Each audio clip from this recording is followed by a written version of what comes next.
Rama, nëse nuk do t'ishin njerëz si Trump, si Meloni, si Macron, nuk do t'ishte kaq i rrezikshëm. Bile nuk do t'ishte fare i rrezikshëm. Pra këto e kanë botë keq Ramën. Pikërisht. Këto e kanë shtyr Ramën keq. Për të 1 milion të euro nuk kam thënë. Rama ka që njësh. Dgjoj këtu, për të një njeriu. Jo, ashtu se është një zemër njeriu xhanën po. Për të 1 milion të euro ju them që miq të Piskut, ju përshëndesim.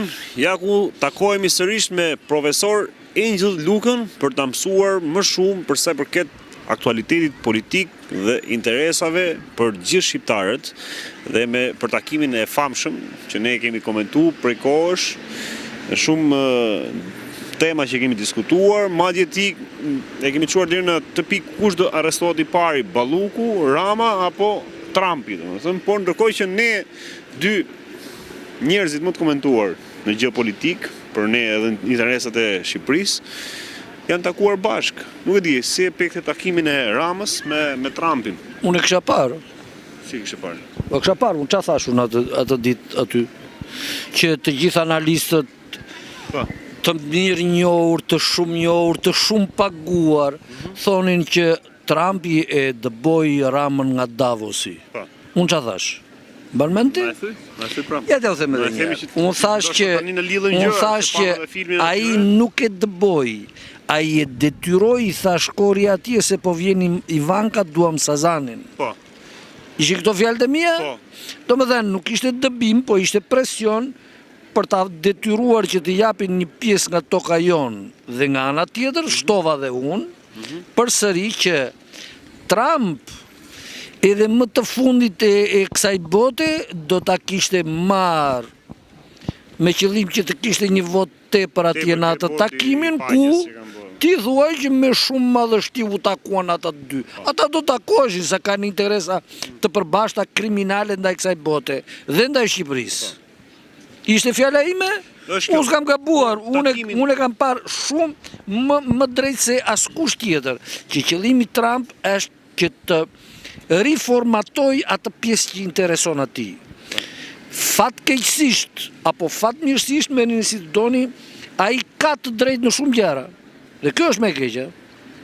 Sepse a mund t'i rallisim disa nga ato gjëra? Po, për shembull, jo më larg se dia apo për dje, ministri i jashtëm apo sekretari i jashtëm i Amerikan, në emër të, natyrisht se ai gjithmonë flet në emër të presidentit, domethënë të zotit Trump, në prezencë të shumë europianëve ka ngritur një problem jashtëzakonisht shqetësues për botën mbar dhe sidomos për Amerikën. Para 50 vjetësh ka pasur një direktivë apo një plan për ta deindustrializuar Amerikën. Domethënë për të bërë të mundur që Amerika të ketë sa më pak industri, që pjesa kryesore e industrisë amerikane të zhvendoset jashtë Amerikës. Bile unë e kam përmendur kush e disa herë më përpara, në momentin që amerikanët i dhanë Kinës industrinë e dherave të çmuara, tip magnezi, më the tash gjitha këto dherat apo nën-toksore që prodhojnë pasuritë nën-toksore që bëjnë industrinë e elektronikës së sotshme. Po. Të domosdoshme. Kinës ja kanë dhënë gjithë, edhe ne Kinës ja kemi dhënë, edhe kromin që kemi ne atje. Jo, ata i kanë dhënë industrinë, nuk i kanë dhënë dherat. Është krejt ndryshe. Sepse Kina është, domethënë Kina ka pasurinë më të madhe të dhenave. Po e shohin vetë amerikanët. E kupton, amerikanët po shohin që ata po mbeten jashtëzakonisht mbrapa në krahasim me, domethënë me atë që duhet të ishin, sigurisht. Kjo ka efekte të gjithanshme. Domethënë, atë industria e dherave të çmuara është një industri jashtëzakonisht ndotëse. Dhe në kohën që, domethënë, bëhet fjalë për rreth 30 vjet shkuara, kur kjo lloj industrie ju dha Kinës, ju dha me pretekstin se në Amerikë ajo do të bënte dëme të mëdha mjedisore tjera. Dhe në këtë prizëm ju dha Kinës, me që Kina ka popullsi shumë edhe nuk i bëhet vonë shumë për njerëzit. Dhe faktikisht në vitet e para që ajo industri u vendos në Kinë beri namin, në jetë njerëzish, në demet jashtëzakonshme mjedisore, por Kina, duke pasur parasysh që fitoi shumë nga kjo industri, edhe përmirësoj pjesën ekologjike, e kupton? Domethënë impaktin në ambient. Erdhi në përmirësim shumë të ndjeshëm. Nga ana tjetër kjo e ndihmoi Kinën për gjithçka, edhe për industrinë ushtarake, për industrinë e makinave, sot që praktikisht mbizotëron. Domethënë electric vehicles janë pothuajse në sundim total kines. Në gjithë botën, edhe në shumë aspekte të tjera. Amerikanët e kanë kuptuar, dhe Zoti Trump është njeri praktik. Unë mund të them 100 fjalë të këqija për Zotin Trump, po them atë kryesore që ai është njeri praktik. Ju i keq kuptoni gjërat. Unë them atë që është, unë nuk kthej pllakën. Unë të mirat dhe të këqijat e një njeriu apo të një shteti apo të një grupi i them njëkohësisht, sepse është e padrejtë të thuash vetëm të mirat, ashtu siç është e padrejtë të thuash vetëm të këqijat.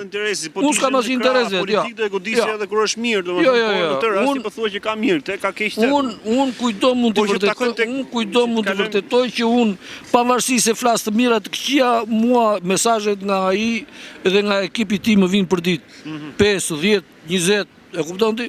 Po kjo s'ndryshon asgjë në marrëdhënie, domethënë në mënyrën se si unë shprehem, se unë shpreh vetëm të vërtetën dhe kaq. Tani e vërteta është se Amerika ka mbetur mbrapa në aviacion, ka mbetur mbrapa në rrjetet e kurudhore, në rrjetet në rrugët. Domethënë po ta krahasosh me Kinën është ku e ku. Është më lart Kina. Shumë më lart Kina. Dhe këta Amerikanët e ndjejnë. Po pjesë borxhit, kush ka më shumë borxh, Kina apo Amerika? Po Amerika është superkampion, është superkampion. Amerika po shkon diku te 38 deri në 40 trilion dollar borxh. E kupton? Ekziston mundësia që dikush ta blej Amerikën, domethënë një shtet tjetër ta blej Amerikën, siç po bëj Trump për shembull Grenlandën që do të blejë. Nuk ekziston. Amerika është një shtet për nga pikpamja ushtarake i pathyeshëm, po edhe për nga pikpamja ekonomike i pathyeshëm. E kupton? Amerika ka akoma forca të jashtëzakonshme prodhuese, vetëm se që duhet ta kuptoni ju gjëja, Amerika ka një problem shumë të madh të ndarjes së pasurisë. Domethënë janë një shtres njerëz si punë Elon Musk më thet tash që mund të blejnë vetë Amerikën në një farë mënyre, dhe miliona, qindra miliona të tjerë që po shkojnë drejt rënimit, plus që Amerika ka 30 deri në 50 milion njerëz komplet në varfëri absolute. Edhe të pastre, edhe të papunë më thet tash. Domethënë ky lloj diferencë. A mos ka lidhje kjo me krijimin e bordit paqes, domethënë që të jetë më shumë në interesa të Amerikës? Atëre, pra për ta shpjeguar bordin e paqes, se të kalojmë tek takimi që ta analizojmë pak takimin e Ramës me jo drejt për drejt, patjetër, se s'e shef ashtu asnjë. Por është e vërtet që Trump kërkon që me zgjerimin domethënë duke pasur sa më shumë akses në politikën globale, duke ndikuar ai sa më shumë në këtë politikë, ai mendon, dhe unë them që ka dhe të drejtë, që kjo gjë ndikon edhe në politikën e brendshme. Edhe në rritjen e kapaciteteve prodhuese, industriale, tregtare, e më thet tash. Dhe natyrisht ndikon edhe në berje politik të jashtme. A është mund të themi një kundërshtare kjo bordi i paqes, kundërshtare e OKB-s? Është. Por e kanë lakuar pak në këtë takim që bën, në këtë takimin e madh që bën, si të parë, le të themi. E lakuan sikur ne nuk kemi gjë me OKB-n, sigur thanë, domethënë në mesazhe të fshehta ose indirekte. Ne kush, ne shqiptarët e kemi. Jo, thoshte Trumpi, domethënë që nuk kemi, ne duam ta përforcojmë, ta bëjmë madje më të fortë OKB-n. Shiko këtu. Pra, ndoshta është ajo pjesa që strategjia që japi mesazhe të kundërta. Shiko, sapo thash që fatkeqësisht apo fatmirësisht Trump ka të drejtë në shumë gjëra në ato që bën, pavarësisht se ato tingëllojnë dhe janë të këqija. Po, pse ka drejtë në këtë rast? Sepse OKB-ja gjatë shumë kohëve, pothuajse gjatë gjithë këtyre 50 vjetëve, ka ardhur në degenerim. Për shembull, nëse OKB-ja do të ishte në pozitat të rregullt apo të forta si organizatë botërore, ajo kursesi nuk do të lejonte atë që ndodhi në Palestinë këto 2 vjet. Vrasjet masive. E kupton? dhe mosnërhyrje të shumë shteteve. Me të vërtet sot, po të shikosh nga një anë, se gjithçka është kontradiktore në politikën botërore. Sidomos të aktorëve të mëdhenj, të Amerikanëve, të OKB-s, të Europianëve, të Rusëve, të Kinezëve. Rusët dhe Kinezët janë mbrojtje të Palestinës. Do thuashti që e bëjnë për qëllime gjeopolitike, sigurisht. Për interesat e veta. Po duan këtu është dhe pjesa humanitare. Thoni si doni ju. Ka një gjë shumë do më thënë se në konfliktin, po të krahasosh konfliktin Izrael-Palestinë me konfliktin Rusi-Ukrainë. Ana njerëzore, që njerëzit nuk e kuptojnë dot.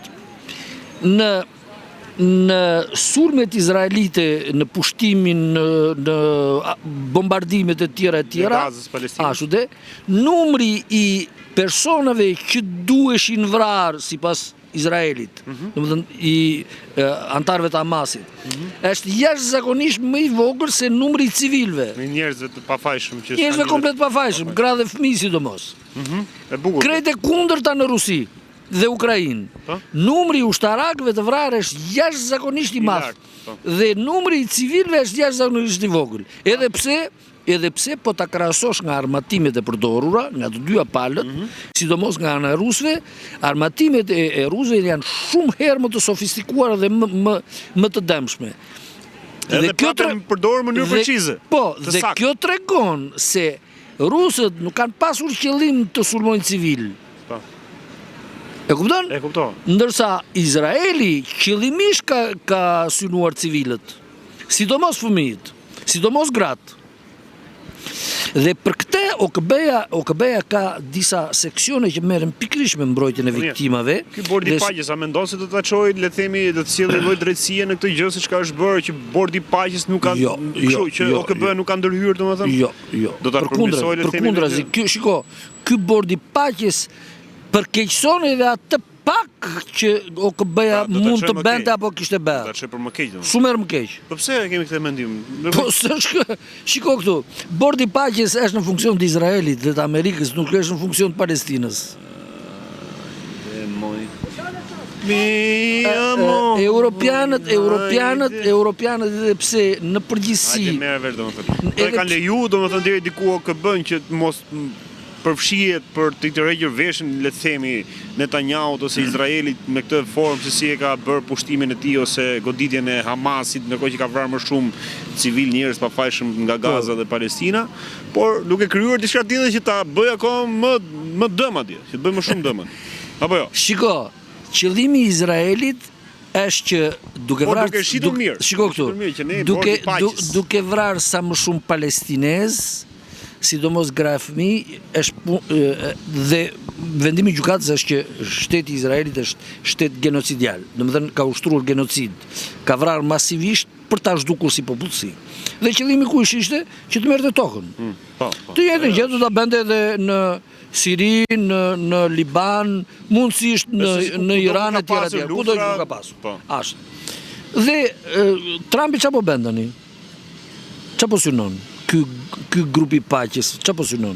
Ta rindërtoj, domethënë ta marrë vetë. Jo, po pra ta marrë vetë, domethënë që t'ia uheqi palestinezëve. Që shkojnë me lezet ato. Siç vin to për shembull që marrin. Po pra, njësoj gjë. Siç marrin to këtu për shembull, marrin një dyqësish ose për shekuj për dhesë aty, bëj pallatet e tij, japi barakë poshtë. Për shekuj të tërë. Ai ka 20 katë që ajo ndërtesa. Po. Romakët pushtuan Shqipërinë dhe mbajtën gati 7 shekuj. Dakord? Kjo ëndra e Romës vazhdoi ndër vite dhe si përfundim edhe kur Italia u krijua si shtet në 1859, domethënë që mori pavarësinë nga pushtimi austro-hungarez, nga perandoria austro-hungareze. Italianët sapo krijuan shtetin filluan qëllimet e tyre përsëri shoviniste kundër Shqipërisë. E kupton? Dhe nëse rëndësishme është që sot ne jemi miq, jemi aleatë. Prit.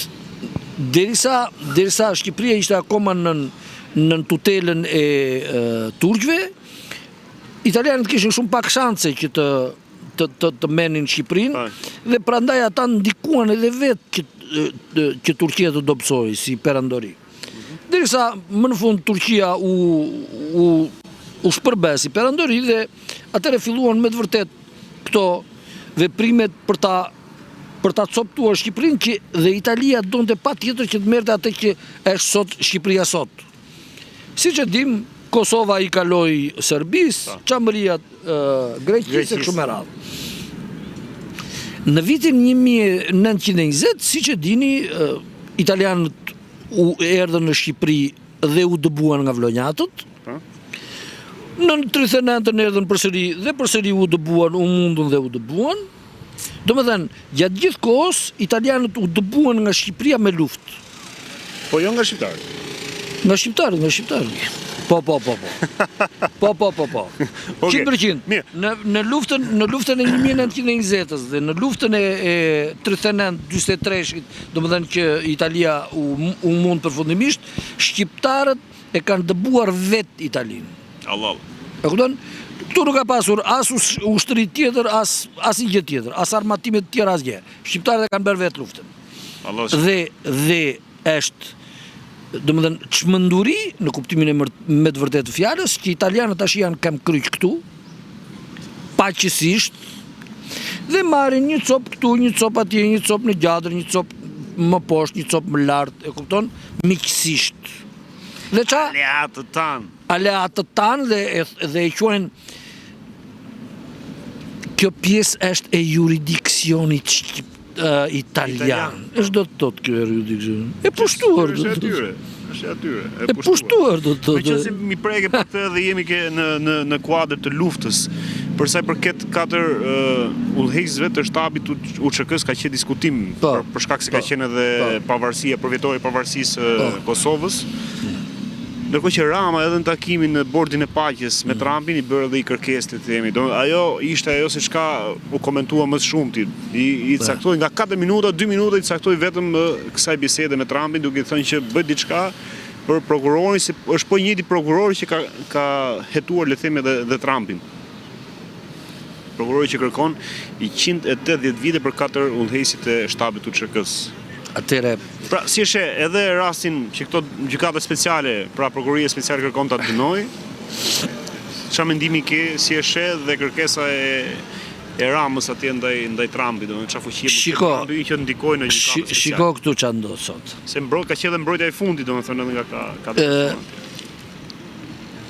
gjykatat tash të quajtura ndërkombëtare, OKB-ja që është pjesë e këtyre veprimeve, OKB-ja ka vetë ekipe të tëra që hetojnë për ambientin, hetojnë për krimet, për genocidet, për korrupsionin, i ka të gjitha OKB-ja. Ka ekipe njerëz që quhen të mirë specializuar, të mirë paguar dhe të tëra mundësit për të ndryrë pothuajse kudo, sepse është një organizat mbar, domethënë ndërkombëtare dhe kështu që ka autoritet. Krijimi i këtyre gjykatave që në thelb duhet të binin normalitet dhe drejtësi, natyrisht. Kur themi normalitet, themi brenda drejtësi, se pa drejtësi nuk mund të ketë normalitet. Mund të jetë i rast paralelizimi si Spaku këtu në Shqipëri, le të themi. Por në një farë mënyrë ashtu është, por njerëzit janë maksimalisht të korruptueshëm. Dhe këto lloj organizmash që duhet të bien stabilitet nëpërmjet drejtësisë, në fakt bien destabilitet.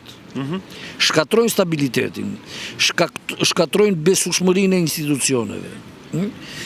Domethënë rasti më absurd në botë që të thuhet që një popull që lufton për të çliruar veten për UÇK-n dhe kur themi për UÇK-n nuk mund të themi UÇK pa thënë liderët e tyre, domethënë ata që e udhëheqin këtë punë.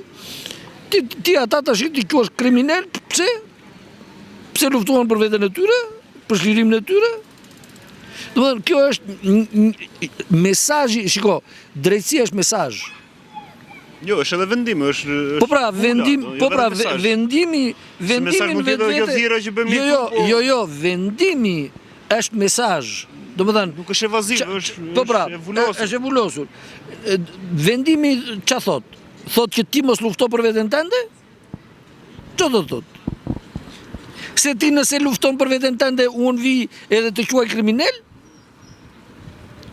Sepse në një luftë, një prokuror nuk mund të bëj kurrë hetim të këtij lloji, sepse e zem sikur Hashim Thaçi ka vrarë dike, apo ka urdhëruar të vritet dike. Po sikur ai dikushi për të cilin Hashim Thaçi ka dhënë urdhër vriteni, të ketë qenë me të vërtet vegle serbëve. Ku kanë luftë që të thuash ti prit të marrim një vendim ne që ti je apo si je tradhtar? Ku pret lufta? Je apo si je tradhtar? Derisa të bëhet. Vërtetohet o... Ç'çash, ku ka shu? Ai ka shujt. Do të thënë, ai prokurori nuk ka kuptuar që nuk e ndan dot situatën e një momenti lufte, domethënë të një konflikti në ekstremin e vet, me një situatë ku paqësisht njerëzit veprojnë dhe duhet veprojnë sipas ligjit. Kur thua prokurori nuk ka kuptuar, do të thuash që është i paaft apo ndoshta ka influenca dhe mbështetet ose është i paguar nga influencat? Unë nuk besoj që ai të jetë i paaft, se përderisa ka arritur në atë nivel, domethënë një aftësia profesionale e tij vështirë të vihet në diskutim. Është i blerë. Është i blerë. Është i blerë. Dhe unë kam vite, kam të paktën 20 vjet që po ju them që me mënyrën se si po veproni, duke marrë rastin tim konkret, edhe të tëra të tjera, ju po e çoni botën në vidhisje, dhe çdo të thotë botën në vidhisje. Kjo është bota në vidhisje. Që ti t'i japësh të drejt kriminalit, që ti të sulmosh pikërisht atë që lufton për drejtësi, dhe rasti konkret me që e kemi, domethënë këto lloj gjykatash apo këto lloj organizmash janë të tëra në mbrojtje të Izraelit, edhe pse ka një vendim që Izraeli është shtet genocidial. Po shikon në Europë. Të tëra kanë ndihmuar Izraelin dhe akoma askush nuk guxon të vihet kundër Izraelit. Ky rasti rasti më konkret është ky bordi paqes. Ky bordi paqes, po edhe ky bordi paqes në fakt nuk ka qëllim të dënojë Izraelin. Jo, ta mbështesin. Jo, as ta mbështesin. Ky është një moment ku europianët kanë kuptuar që po humbasin gjithçka nga pesha e tyre gjeopolitike. Dhe duan tash që të mos humbasin fare. Por duke bërë pjesë të keqes. Jo. Të përfitojnë duke bërë pjesë të keqes. Jo, tani nuk po bëhen pjesë të keqes ata. Siç e thash, e keqja është Trump dhe bordi paqes. Europa që nuk po merr pjesë në këtë, se Europa nuk ka marrë pjesë. Nuk po merr pjesë. Ka dërguar vetëm një përfaqësues. Përfaqësuesi është ai që mbulon pjesën e Shqipërisë, domethënë të Ballkanit, e kupton? Dhe ka dërguar si vëzhgues, nuk e ka dërguar për të marrë pjesë. E kupton? Në qartë. Pjesa tjetër e Europës përveç Melonit dhe Ramës, e kupton? Vllai motor. Amë pra. E kupton? Keqen halla. Ata pas hallat. Pjesa përveç domethënë Melonit dhe Ramës, pjesa tjetër e Europës ka refuzuar të marrë pjesë në këtë. Që ta përmbledh mjafshim për të temë më kryesore të javës që iku. Pra, do bëj gjë Trumpi për atë që i vishkëlleu Rama në vesh, domethënë. Do bëj gjë për të Dëgjoni këtu. Atë si çka i kërkoi Rama do. Dëgjoni këtu. Siç të thash, Trump është njeri praktik dhe Trump natyrisht ka me vete një ekip të stërmadh këshilltarësh, jam dhe unë tek ata.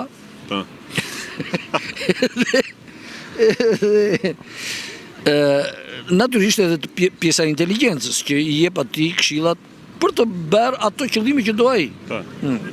Në këto qëllime ai ka zgjedhur që të futet si pyk në pjesën e Kosovës. Natyrisht Europa... Po, madje i tha dhe Vjosa Osmanit, i tha në qësë ke probleme, thëmë bëj telefon. Po, tangë, bëj telefon, mos e vijë. Si ka fillu me gjujti qik deri diku... Jo, shiko, të thash edhe njerë, ai larg çdo vlerësimi idiot që mund të themi ne, jo po se është i Zoti, jo po se është, natyrisht që është i Zoti. Por konjunkturat e sotme globale janë të tilla që në çdo vend ku ai futet krijon një konflikt më tepër. Te bëj qëllimisht? Natyrisht qëllimisht. Po pse i intereson gjithë këto konflikte domethënë? Po ai vetë nuk është asnjëherë si i humbur nga konfliktet. Asnjëherë. Asnjëherë. Do të thënë, nëse unë ziem tash me një fëmijë atje dhe i fusin pëllem, jam unë i humbur? Jo, ai do jetë i humbur. Pse? Po i fut ai pëllemon edhe i ka, mos më zaj njeri me dorë. Do shoj gjithë bota, do shojmë po ky Po ku më fal për shprehjen, po pjerth ai nga bota? Dhe kjo është e keqja, pikërisht, kjo është e keqja. Mos pjerdi ti nga për botën. Jo. Ai pikërisht, çfarë thash më para? Ai nuk pjerth nga bota se ka kuptuar që bota është për ta pjerdhur. Aq i zgjudhësh, ë? Jo, se është i zgjudhur, këto janë fakte që janë publike, janë të dukshme. Ai ka kuptuar që bota ka pjerdhur edhe ka pjerdhur dhe ai se pjerdh fare. Sa bukur ja. E kupton? Domethënë ai ka kuptuar që pjesa më e madhe e strukturave dhe jo më kot ai i ka hequr nga lista 68 struktura ndërkombëtare. E kupton? Domethënë në botë mund të thonë kështu, shiko ky poshtri o që këte, po ti shikosh në thelb, ato kanë keq përdorur funksionin që u është dhenë, autoritetin që u është dhenë. E kupton? Dhe prandaj themun nga pikpamja ti të fortit, ai mund ta bëj këtë. S'mund ta bëj Shqipëria, s'mund ta bëj Italia, po ai mund ta bëj. Tani që ta mbyllim takimin përgjithësi, domethënë shkurtimisht Ramën me Trumpin që takojnë bashkë, si e shef, se pash edhe Ramën pak me jo mirë, shumë i ngarkuar në emocione, bëte ca lëvizje kështu. Shiko këtu. Si çera gode kështu, ishin tension, do sigurisht ai pari Katunit që ka shku mes qytetit, një qytet të madh, do thonë, një kështu sikur e shohin gjithë. Rama tension më duk. Rama është në pikën e atij që do donte të ishte në një planet tjetër, mundësisht, por ja do puna që të jetë atje për të treguar, për të mbyllur gojën shqiptarëve. Po, kjo është çka themi ne, po. Por ai e ndjen që sa më afër i ri Trumpit, aq më pranë rrezikut është. Po të pak në tikin të dy, thotë. Se kena bote pyetje, kush dhe haj pari, dhe haj Rama për Trumpi. Dëgjoj këtu. Kush mendoni tani, si i pam të dy tani, ne patëm paralajmëruar disa ditë para këtë gjë. Dëgjoj këtu, Trump është njeri jashtëzakonisht i rrezikshëm, shumë herë më i rrezikshëm për miqtë e vet dhe për ata që i rin pranë se sa për armiqtë e vet. Kush është më i rrezikshëm për Shqipërinë, Trumpi apo Rama? Trumpi apo Rama? Po Rama, nëse nuk do t'ishin njerëz si Trump, si Meloni, si Macron, nuk do t'ishte kaq i rrezikshëm. Bile nuk do t'ishte fare i rrezikshëm. Pra këto e kanë botë keq Ramën, do. Pikërisht. Këto e kanë shtyr Ramën keq. Për të 1 milion të euro nuk kam thënë. Rama ta që njësh. Dëgjoj këtu, për të një njeriu.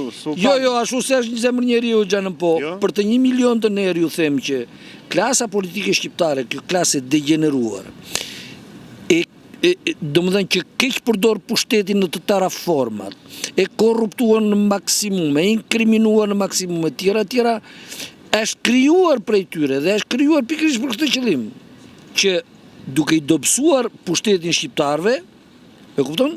Të ketë sa më shumë mundësi të marri pushtet vetë, të drejt për drejt. Qa ben shqiptarët, nëse zëmërojnë me Ramën, qa ben shkojnë një trokasin ambasadës evropiane. Tak, kemi këta halë. E thonë ata, dalin ata të që në atë sekundë konferencë. Të zbatohet ligji, thonë ata. Po me të vërtet duan ata të zbatohet ligji? Unë e siguroj që dëshira e tyre për të zbatuar ligjin është kaq minimale sa ju nuk e keni idenë. Pastaj që thonë, po ja kemi një problem me drejtësinë dhe me spakun, ku do të trokasim të ambasada amerikane? Po atë spakun e shukush e ka bërë, nuk e ka bërë ambasada amerikane? Po kjo spaku që po bonë, se ku ka ranë gjumë fare kjo? Atëre spaku është në hallin më të madh të mundshëm. Një, ata nuk duan të lënë pushtetin dhe paranë që marrin atje. E dyta, pas kaq vitesh kanë kuptuar që janë futur në batak. E kupton? Domethënë, është një Erion Veliej që sot vërtet se mua më kanë bërë të padrejta, e kupton? Dhe faktet tregojnë që ai ka bërë namin. Por ama spaku ka vepruar në mënyrë të tillë që e ka marrë pa ja vërtetuar akoma. E kupton? Ata u futën me Belinda Ballukun apo me Sali Berishën, janë 4 vjet histori. Po ç'është kjo 4 vjet histori? Po ç'është kjo 4 vjet histori? Ti ran qaftë. Tani o e merr ose merr. Nuk është lodra, do të thënë ata në fakt kanë bërë lodra fjalësh, kanë bërë politik. Ëh? Për të mos ia zënë veshin dje, kam qenë në kontakt me një prokuror, nuk po ia zë veshin. Një prokuror me eksperiencë me të tëra. Dhe zotëria më thot, po e diti që filani thot ka kaq mira punëtor në nyqëm, do më thënë që ju jep punë, dhe kjo përgjigje erdhi nga fakti që unë e akuzoj atë filanin se ka vjedhur një shumë të madhe parash. Dhe ky thot që ne nuk e sulmojnë dot atë se na mbeten punëtor pa punë. Pse nuk mbeten punëtor pa punë? Punëtorët ishin aty, janë tim të mitë. Po, ç'është ky mentalitet kështu se edhe Rama nuk e di ndjova. Po pra, po kjo pra, nuk e kuptoni kjo është loja. Tani po e përshkallëzojnë edhe vende tjera. Nuk e bëjmë dot këtë se unë mbasim këtë. Këtë nuk e bëjmë dot se unë mbasim këtë. Çfarë flasim? Për shtatë institucione, kryeministrin, zëvendës kryeministrin. Po pra, se na mbeten pa punë. Kur ka na mbeten pa punë? Nuk duhet pezullohen nga detyra thonë qofse. Ka nuk mbeten pa punë, ai është kriminal, i bën dëm të qenit në punë. Shkelja, po kjo është. Është ashqare varë të çun. Për ta çuar shteti kështu do të thonë. Unë që në atë sekond të kërkova që të bëjmë një intervistë dhe qëllimi ishte që të themi kështu. Që jo vetëm që këta nuk duhet të kenë imunitet, domethënë ashtu si thot Rama, po s'duhet të kenë fare asnjëri. Fare asnjëri, as këta që kanë. Por Rama, dhe këtu vjen ajo pikpyetja e madhe, duhet të sigurohemi që drejtësia të funksionojë si drejtësi, që njeriu të mos merret kot atje. Domethënë, nëse Belinda, po e marrim si shembull konkret, me të vërtetë ka bërë fajin, ajo duhet të arrestohet. Nuk duhet të presim ne të diskutojmë, jo po dale të marrim ca prova. Domethënë, një njeri kështu çfarë do merret në burg edhe për një faj minimal. Vodhe bicikletën aty ditë, të zuri me dorë ai bam, të rasi brenda. Po, 30 milionë euro thot ai për një vit për. Jo le 30 milionë, po këta nuk kanë lënë në të kodit penal pa kryer, pa konsumuar. Kolor komplet. Jo vetëm nen, por kështu Ta s'kan lënë nen pa. Angel, do ta flasim, më pëlqen shumë kjo temë dhe shumë interes dhe nuk ka kaluar shumë kështu për ciptas në media. Dhe më qesharake është. Jo, dhe më qesharake është ngrihet Sali Berisha thotë ty hiqet imunitetit tërë. Tani qesh vetë pa pushtet. Angelo, të përshëndes, miq. Do takohemi sërish me profesor Lugën.